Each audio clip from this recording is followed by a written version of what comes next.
আসসালামু আলাইকুম বন্ধুরা। আল্লামা গিয়াসউদ্দিন তাহিরি হুজুরের তেলাওয়াত না শুনলে বুঝবেন না, কত মধুর কণ্ঠে দেখেন।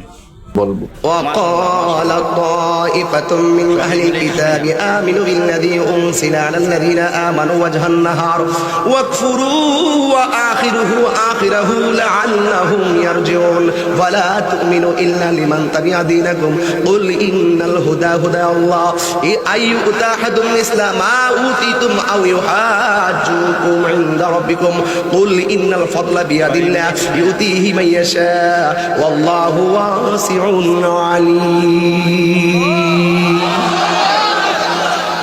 এটার নামও ইসলাম, এটার নামও। হঠাৎ করে একজন বলতেছে কোরআন আমি মানি না, তখন এই কোরআনটা বন্ধ করে আর তেলাওয়াত চলবে না, তার বিরুদ্ধে রুখে দাঁড়াতে হবে। এটার নাম ইসলাম। কথা বলেন ঠিক কিনা? এই জন্য তাহিনী কখনো নরম কখনো গরম।